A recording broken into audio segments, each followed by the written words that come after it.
Simple पहले एक आया था कदे मेरे दोस्त एकला इसके रास्ते मुझे 2 साल से हो नहीं मला प्रॉब्लम है बहुत तो ठिकाया है मलेशियन में बेंगलुरु मलेशियन में ना कि क्या बोले वो जो ऊपर एक ट्रिक है जरा बलजुआ बोला तो उसके बारे में क्या मालूम है?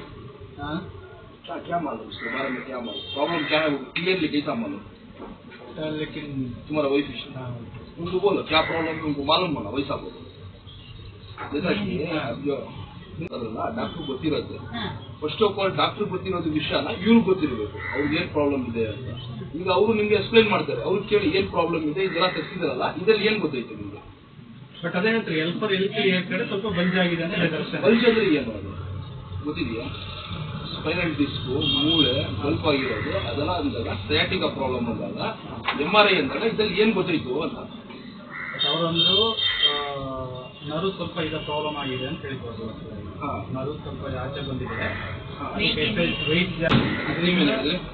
ಅದಕ್ಕೆ ಅವರು ಸ್ವಲ್ಪ ಕೆಲಸ ಮಾಡಿದ್ರೆ ರೆಸ್ಟ್ ಮಾಡ್ಕೊಂಡಿರ್ಬೇಕು ಬಿಟ್ಟರೆ ಬೇರೆ ಆಪ್ಷನ್ಸ್ ಇಲ್ಲ ಇದಕ್ಕೆ ಬಿಟ್ಟರೆ ಇದನ್ನ ಮಾಡ್ಬೇಕು ಸರ್ಜರಿ ಮಾಡಬೇಕಾಗುತ್ತೆ ಇಲ್ಲಾಂದ್ರೆ ರೆಸ್ಟ್ ಮಾಡ್ಕೊಂಡು ಆರಾಮಾಗಿರ್ಬೇಕಾಗುತ್ತೆ ಎಷ್ಟು ದಿವಸ ರೆಸ್ಟ್ ಅದನ್ನ ಹೇಳ್ತಿದ್ರು ಅದೊಂದು ಆ ಸಮಸ್ಯೆ ಪರಿಹಾರ ಸಿಗುತ್ತೆ ಅನ್ನೋ ಕಾನ್ಫಿಡೆನ್ಸ್ ಇಂದ ಈಗ ಬಂದಿರೋದು ಗೊತ್ತಿದ್ದು ಸರ್ ನೀವು ಕೆಲವರಿಗೆ ನಾನು ಹೇಳ್ತಾ ಇದ್ದೀನಲ್ಲ ನೀವೇ ಟ್ರೀಟ್ಮೆಂಟ್ ಮಾಡ್ಕೋಬಹುದು ಇದಕ್ಕೆ ಹೌದಾ ಈಗ ನಾವು ಟ್ರೀಟ್ಮೆಂಟ್ ಮಾಡ್ಬೇಕಂತ ಅಲ್ಲ ಇದು ಬರೋದು ನಿಮ್ ಕಡೆಯಿಂದಾನೆ ಇದು ಹೋಗೋದು ನಿಮ್ ಕಡೆಯಿಂದಾನೆ ಡಾಕ್ಟ್ರು ಒಂದು ಏನ್ ಮಾಡ್ತಾರೆ ಅಂದಾಗ ಒಂದು ಗೈಡೆನ್ಸ್ ಒಂದು ದಾರಿ ತೋರಿಸ್ಬೇಕಷ್ಟೇ ಇದೆ ಮುಟ್ಟಿ ಅದು ಸೊಲ್ಯೂಷನ್ ಅದು ಎಲ್ಲ ತಪ್ಪೋದು ಅದು ಅನುಭವ ಹೇಗಿರುತ್ತೆ ಅಂದಾಗ ಇವಾಗ ಎಕ್ಸ್ಪೀರಿಯನ್ಸ್ ಆದಾಗ 40 years 50 years ಎಕ್ಸ್ಪೀರಿಯನ್ಸ್ ತಗೊಂಡಿರ್ತಾರೆ ಕೆಲವರು ಒಂದು 10 ವರ್ಷ 15 ವರ್ಷದ ಎಕ್ಸ್ಪೀರಿಯನ್ಸ್ ತಗೊಂಡಿರ್ತಾರೆ ಅವರು ಓದಿ ಕಲ್ತಿರೋದು ನಾವು ಮಾಡಿ ಕಲ್ತಿರೋದು ನಿಮಗೆ ನೀವು MRI ಮಾಡಿಸಿದಾರು ನಿಮ್ಗೆ ಅದ್ರ ವಿಷಯ ಏನು ಅಂತ ಗೊತ್ತಿಲ್ಲ ನರ ಈಚೆ ಬಂದಿದೆ ಅಂದ್ರೆ ಹೇಗೆ ನರ ಈಚೆ ಬರೋಕ್ಕೆ ಸಾಧ್ಯ ಮದರ್ಸಿಂದ ಈಚೆ ಬಂದ್ಬಿಟ್ಟಿದ್ಯಾ ಇಲ್ಲ ಡಿಸ್ಕಿಂದ ಈಚೆ ಬಂದ್ಬಿಟ್ಟಿದ್ಯಾ ಹೇಗೆ ಅಂತ ನಮ್ಗೆ ಕೇಳಿದ್ರು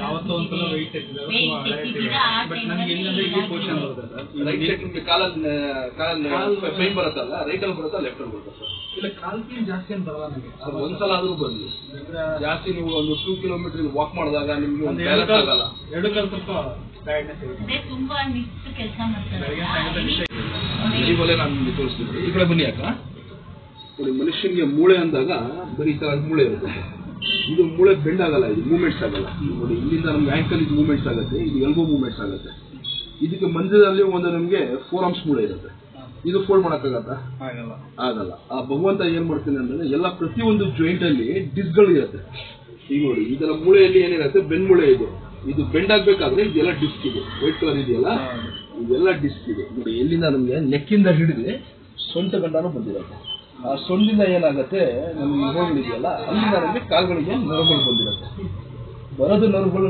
ನೆಕ್ಕಿಂದಾನೆ ನಮ್ಗೆ ಸ್ಪೈನಲ್ ಬೋನ್ ಬರೋದು ಶುರು ಆಗುತ್ತೆ ಫಂಕ್ಷನ್ ಆಗೋದು ಸ್ಪ್ರಿಂಗ್ ತರ ಮೂವ್ಮೆಂಟ್ಸ್ ಅನ್ನು ಶುರು ಆಗೋದು ಇದೇನಾಗುತ್ತೆ ಅಂದಾಗ ನೀವೇನಾದ್ರೂ ಜಾಸ್ತಿ ನಾವು ಆಕ್ಸಿಡೆಂಟ್ ಆಗಿ ಬಿದ್ದಾಗ ಬೇಜಾರಾಗಿ ನಾವು ಸ್ಲಿಪ್ ಆದಾಗ ಇಲ್ಲ ಜಾಸ್ತಿ ನಾವು ಕೂತ್ಕೊಂಡು ಕೆಲಸ ಮಾಡಿದಾಗ ಇಲ್ಲ ಜಾಸ್ತಿ ನಾವು ಸೋಫಾ ಎಲ್ಲಿ ನಾವು ನಿಂತ್ಕೊಳ್ಳೋದಿಲ್ಲ ಪೊಸಿಷನ್ನೇ ತಪ್ಪಾಕೊಂಡಿರ್ತೀವಿ ಈಗ ನಾವು ಕೂತ್ಕೋಬೇಕು ಅಂದ್ರೆ ನೀವು ಕೂತ್ಕೊಳ್ಳಿ ಹೇಗೆ ಕೂತ್ಕೊಳ್ಳಿ ಆರಾಮಾಗಿ ಮಾಮೂಲಿ ಹೇಗೆ ಕೂತ್ಕೋದ್ರ ನೋಡಿ ನಾವು ಈಗ ಕೂತ್ಕೊಂಡಾಗ ನಮ್ಗೆ ಅಲ್ಲ ನಿಮ್ಗೆ ಅಂತಾನಲ್ಲ ಯಾರೇ ಇದ್ರು ಅವ್ರಿಗೆ ಸ್ಪೈನಲ್ ಡಿಸ್ಕ್ ಪ್ರಾಬ್ಲಮ್ ಆಗೇ ಆಗುತ್ತೆ ಈಗ ನೋಡಿ ಇದು ವ್ಯಾಕ್ಸಿನ್ ಇದೆ ಇದ್ರ ಮೇಲೆ ಒಂದು 100 kg ನೀವು ಮಡಗಿ ಅದು ಗುರ್ಚು ಬೆಲೆ ನಾವು ಹುರಿಕೊಳ್ಳೋದು ಆಕ್ಚುಲಿ ನಾವು ಹುರ್ಕೋಬೇಕಾಗಿರೋ ಸೊಂಟ ಇದ್ರ ಮೇಲೆ ನಾವು ಕೇಳ್ಕೊಳಲ್ಲ ಲಾಸ್ಟ್ ತೋರಿಸ್ಕೊಡ್ತೀನಿ ನಿಮಗೆ ಇದೇನಾಗುತ್ತೆ ಇದು ನಿಮಗೆ ಪ್ರೆಸ್ ಆಗಿ ಯೂಸ್ ಆಗಿ ಏನಾಗುತ್ತೆ ಅಂದಾಗ ಪ್ರೆಸ್ ಆಗುತ್ತೆ ಅದು ಪ್ರೆಸ್ ಆದಾಗ ನಿಮ್ಗೆ ಏನಾಗುತ್ತೆ ಒಂದು 80% 60% ಇದ್ದಾಗ ಬರೀ ಬ್ಯಾಕ್ ಪೇನ್ ಮಾತ್ರ ಬರುತ್ತೆ ಇದು 70% 80% ಇದು ಬಲ್ಪ್ ಆದಾಗ ಪ್ರೆಜರ್ ಆದಾಗ ಡಿಸ್ಕ್ ಸ್ಪ್ರೆಡ್ ಆಗುತ್ತೆ ಇದು ನೋಡಿ ಬನ್ನಿ ಸರ್ ಇದು ಲೈವ್ ಯಾರು ಹೇಳ್ಕೊಳ್ಳಲ್ಲ ಯಾವ ಡಾಕ್ಟರ್ ಹತ್ರ ಹೋಗಿ MRI ನೋಡ್ಕೊಂಡೆ L4 L3 ನೆಕ್ಕಿನ ಪ್ರಾಬ್ಲಮ್ ಇದೆ ಸ್ಯಾಟಿಕಾ ಪ್ರಾಬ್ಲಮ್ ನಿಮ್ಗೆ ಒಳ್ಳೇದಾಗಬೇಕು ಅಂತಾನೆ ಹೇಳೋದು ಇದೆಲ್ಲ ನಿಮ್ಗೆ ಹೇಳ್ಬಿಟ್ರೆ ಒಂದು 3 months ಕೋರ್ಸ್ ಆಗಲ್ಲ ಕೋರ್ಸ್ ಆದ್ಮೇಲೆ ಸರ್ಜರಿ ಮಾಡೋಕ್ಕೆ ಆಪ್ಷನ್ಸ್ ಇರಲ್ಲ ಅದಕ್ಕೆ ನಾವೇನು ಹೇಳ್ತೀವಿ ಅದಕ್ಕಿಂತ ಬೆಟರ್ ನಿಮ್ಗೆ ಇಲ್ಲೇ ಗೊತ್ತಾಗ್ಬಿಡುತ್ತೆ ನೀವೇನು ಮಾಡ್ಕೋಬೇಕು ಏನು ಮಾಡಬೇಕು ಅಂತ ಫಸ್ಟ್ ಆಫ್ ಆಲ್ ನಿಮ್ಮ ಮೈಂಡ್ ಕ್ಲಿಯರ್ ಆಗುತ್ತೆ ನೋಡಿ ಸ್ವಲ್ಪ ಆದಾಗ ಏನಾಗುತ್ತೆ ಅಂದಾಗ ನಿಮಗೆ ಬ್ಯಾಕ್ ಪೇನ್ ಶುರು ಆಗ್ಬಿಡುತ್ತೆ ಮದರ್ಸಲ್ಲಿ ಎಲ್ಟಾ ಏನಕ್ಕೆ ಬರುತ್ತೆ ಅಂದಾಗ ಎಲ್ಲ ಒಂದು ಪ್ರತಿಯೊಂದು ಡಿಸ್ಕಲ್ಲೂ ನಮ್ಗೆ ಏನಿರುತ್ತೆ ಅಂದಾಗ ಒಂದು ಮೂಳೆ ಇರುತ್ತೆ ಒಂದು ಮೂಳೆಗೆ ಒಂದು ಡಿಸ್ಕ್ ಎಲ್ಲ L3 L4 L5 S1 ಇದಕ್ಕೆಲ್ಲ ಒಂದು ಹೆಸರು ಇರುತ್ತೆ ಅವಾಗ ಏನಾಗುತ್ತೆ ಅಂದ್ರೆ ಇದು ಬಲ್ನ ಡಿಸ್ಟರ್ಬ್ ಮಾಡೋಕೆ ಶುರು ಆಗುತ್ತೆ ಏನಕ್ಕೆ ಡಿಸ್ಟರ್ಬ್ ಮಾಡತ್ತೆ ಅಂದಾಗ ನೋಡಿ L5 ಇಂದ ನಮ್ಗೆ ಏನಾದ್ರು ಸ್ವಲ್ಪ ಇದು L5 ಪ್ರಾಬ್ಲಮ್ ಬಂದಾಗ ಈ ಡಿಸ್ಕ್ ಏನ್ ಮಾಡುತ್ತೆ, ಇಲ್ಲಿಂದ ನರಗಳು ಹೋಗಿರುತ್ತಲ್ಲ ಎಸ್ಕೊಂಡು ಹೋಗಿರುತ್ತೆ, ಕಾಲದಿಂದ ಸೊಂದಿಂದ ಕಾಲುಗಳು ಹೋಗಿರುತ್ತೆ. ಇಷ್ಟೇ ವ್ಯತ್ಯಾಸ ಬರೋದು ನರ ಮತ್ತೆ ಡಿಸ್ಕ್, ಇಷ್ಟೇ ವ್ಯತ್ಯಾಸ. ಕ್ಲಿಯರ್ ಆಗಿ ಗೊತ್ತಾಗುತ್ತೆ. ನಾರ್ಮಲ್ ಇದ್ದಾಗ ಇದು ಡಿಸ್ಕ್, ಇದು ನರ. ಬ್ಲಡ್ ಸರ್ಕ್ಯುಲೇಷನ್ಗೆ ನರ ಅದು ಕೆಲಸ ಅದು ಮಾಡುತ್ತೆ, ಡಿಸ್ಕ್ ನಮ್ಮ ಕೆಲಸ ಮೂವ್ಮೆಂಟ್ಸ್ ಎಲ್ಲ ಮಾಡುತ್ತೆ. ಈಗ ಯಾವಾಗ ಇದು ಬಲ್ಪ್ ಆಗತ್ತೆ ಪ್ರಾಬ್ಲಮ್ ಒಂದೇ, ಕಾರಣ ಅದು ಇದೆ. ಹೇಗೆ ಅಂದಾಗ ಈ ಡಿಸ್ಕ್ ಬಲ್ಪ್ ಆದ ಕಾರಣ ನಮ್ಮ ನರನ ಬ್ಲಾಕ್ ಆಗುತ್ತೆ. ನರ ಸಮಸ್ಯೆ ಎಲ್ಲ ಅದು ಬಂದ್ಬಿಟ್ಟು ಅದನ್ನ ನರನ ಬ್ಲಾಕ್ ಆದ್ರೆ ಹೇಗಾಗುತ್ತೆ ಅಂತ, ಒಂದು ಗಿಡನ ನೀವು ನೀರು ಹಾಕ್ತಾ ಇದ್ರೆ ಅದು ಫ್ರೆಶ್ ಕಾಣುತ್ತೆ ನಿಮಗೆ.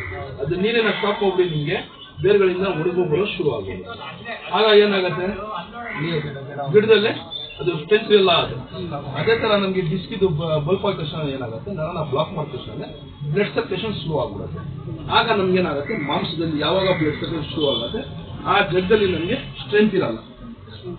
100% ಗುಡ್ ಎಕ್ಸಲೆಂಟ್ ನಾವು ಹೇಗೆ ಹೇಳ್ತೀವಿ ಆ ಲೆವೆಲ್ ಇರಲ್ಲ, ಅವರೇಜ್ ಅಲ್ಲಿ ಬಂದ್ಬಿಡುತ್ತೆ. ಯಾಕಂದ್ರೆ ನಾವು ಜಾಸ್ತಿ ಬೆಂಡ್ ಮಾಡೋಕ್ಕಾಗಲ್ಲ, ಜಾಸ್ತಿ ಮೂವ್ಮೆಂಟ್ಸ್ ಮಾಡೋಲ್ಲ, ಪೇನ್ ಆಗೋ ಶುರು ಆಗ್ಬಿಡುತ್ತೆ.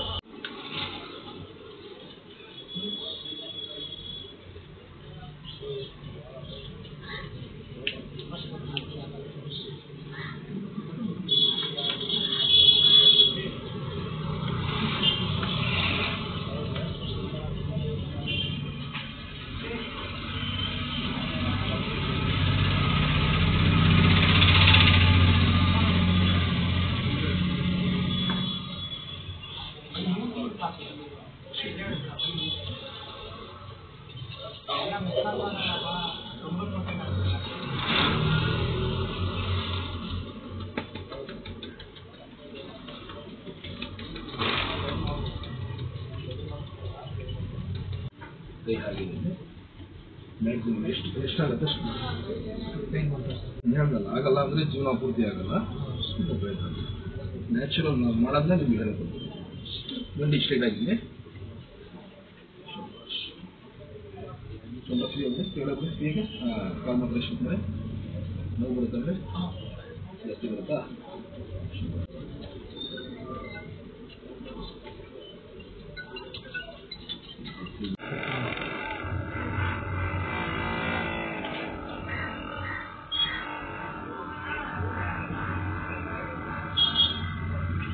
ಈಗ ನಾನು ಹೇಳಿದ್ದು ಸ್ವಂತ ಮಾಡಿ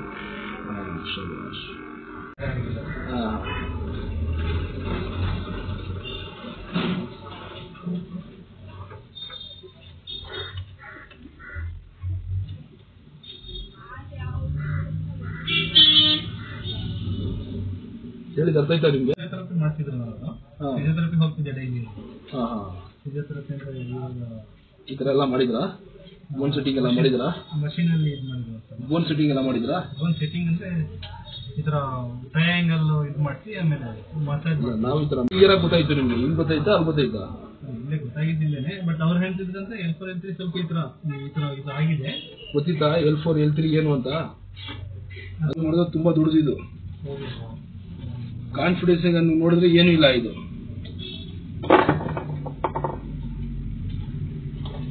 ಸಲ ತೈಟಾದಾಗ ಎಕ್ಸರ್ಸೈಸ್ ಅನ್ನೋದು ತುಂಬಾ ಇಂಪಾರ್ಟೆಂಟ್. ಒಂದು 2 days ಹುಡುಕೋದು. 2 days ಇವತ್ತು ನಾಳೆ ಸರಿ.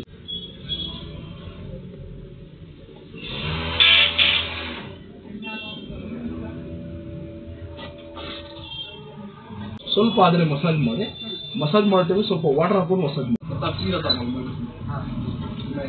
ಆ ಪಾಪಗೂ ಮಸಾಜ್ ಮಾಡಿ. ವಾರಕ್ಕೆ 2 ಸಲ ಮಸಾಜ್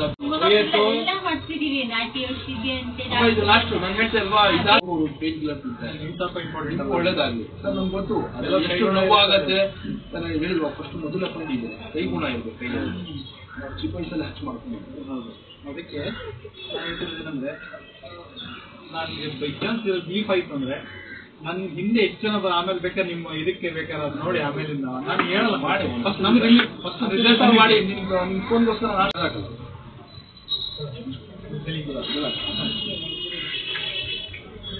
ಆಟೋ ಎಲ್ಲ ಸಿಗುತ್ತೆ. ಚೆನ್ನಾಗಿದೆ.